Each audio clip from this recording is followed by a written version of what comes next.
오늘은 리니지 클래식 커뮤니티에서 한동안 크게 돌았던 젤 환불런 소문, 이게 사실은 환불 꼼수가 아니라 이벤트 구조 문제에 가까웠다는 이야기를 아주 쉽게 정리해 볼게요. 영상 끝에는 그래서 지금 뭐가 바뀌었고 앞으로 뭘 조심해야 하는지까지 연결해서 말씀드릴게요. 먼저 사람들이 왜 환불런이라고 생각했을까요? 이유는 단순해요. 짧은 시간에 강화 주문서, 흔히 말하는 젤을 많이 들고 있는 계정들이 눈에 띄었기 때문이에요. 아니, 이게 정상적으로 가능한가? 이런 생각이 들면 사람들은 보통 가장 자극적인 가설부터 떠올리거든요. 그래서 환불로 뚫은 거 아니야? 같은 말이 커졌어요. 그런데 실제로 이야기를 따라가 보면 핵심은 환불이 아니라 PC방 이벤트 설계가 만든 쏠림에 가까웠습니다. 문제가 된 이벤트는 PC방 방문 인증 이벤트였어요. PC방에 붙어있는 포스터에 QR이 있고 그걸 찍어서 인증 코드를 받으면 쿠폰이 나오는 방식이었죠. 포스터가 두 종류라면 쿠폰도 두 개를 받을 수 있는 구조였고요. 여기서 끝이었으면 그냥 PC방 가면 소소하게 보상 받네 정도였을 텐데 이 쿠폰을 등록하면 픽시의 깃털이 꽤 들어오는 구조였어요. 중요한 건 이 픽시의 깃털이 단순 이벤트 아이템이 아니라는 점이에요. 이 깃털은 모으면 강화 주문서, 즉 젤로 바꿀 수 있는 재료처럼 작동했어요. 정리하면 이런 느낌이에요. 처음에 QR 인증으로 깃털을 한 번에 받습니다. 그리고 PC방에서 접속하거나 오래 플레이하면 깃털을 추가로 더 받습니다. 이렇게 깃털이 계속 쌓이고 어느 순간 젤로 교환이 되는 거죠. 그럼 어떤 일이 생기냐면요. PC방에 자주 가는 유저는 젤이 빨리 모이는 느낌을 받게 돼요. 그런데 더 큰 문제는 여기서 계정을 여러 개 돌리는 사람이 등장하면 속도가 훨씬 빨라진다는 거예요. 한 사람이 계정 하나로 받는 건 그냥 이벤트 보상일 수 있어요. 하지만 한 사람이 같은 환경에서 계정을 여러 개 운영하면 계정 수만큼 보상이 반복돼요. 그러면 젤이 시장에 더 많이 나오고 시세나 수급이 흔들릴 수밖에 없죠. 그래서 커뮤니티에서 젤이 왜 이렇게 풀렸냐는 말이 나온 거고 이걸 누군가는 환불런이라고 부르며 퍼뜨린 거예요.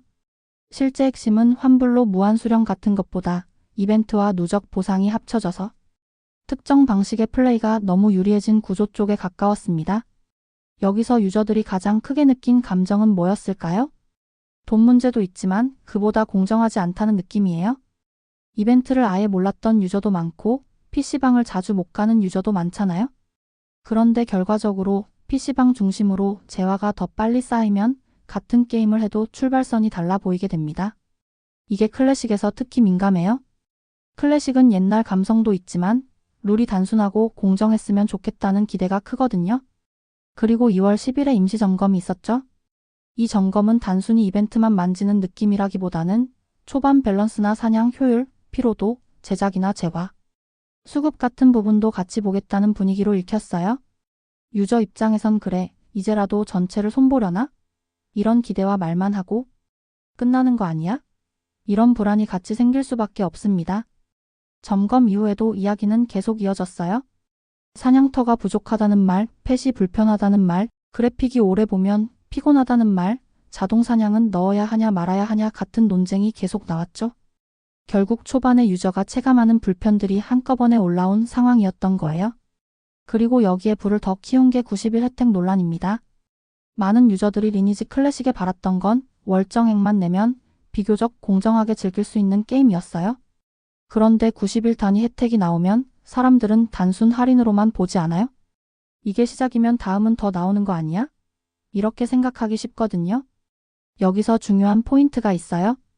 유저들이 화내는 건 가격이 비싸서라기보다 운영 방향이 달라지는 것 같아서예요. 클래식이라고 해놓고 결국 또 그쪽으로 가는 거야? 이런 감정이 생기면 이탈이 빨라질 수밖에 없습니다. 게임은 시스템도 중요하지만 사실 사람 수가 정말 중요하잖아요. 사람이 줄면 사냥터도, 거래도, 파티도 재미가 떨어져요. 그러면 더 빠져나가고요. 그래서 이런 신뢰 문제가 커지는 걸 유저들이 특히 걱정하는 거예요. 그럼 앞으로 뭐가 필요할까요?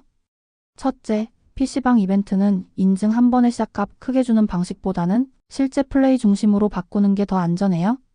둘째, 시장에 바로 영향을 주는 보상은 속도를 조절하고 반복에 대한 제한을 더 촘촘히 해야 하고요.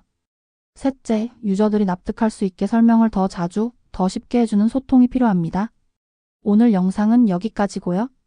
제가 지금 말씀드린 내용은 최대한 쉽게 요약한 거라 그럼 어떤 흐름으로 젤이 늘었는지, 유저들이 실제로 어디서 박탈감을 느꼈는지, 앞으로 체크해야 할 포인트는 뭔지 같은 건 제 블로그에 더 보기 좋게 정리해뒀어요. 궁금하신 분들은 영상 아래 고정 댓글이나 설명란에 블로그 링크 걸어둘 테니 거기서 한 번에 정리하고 가세요.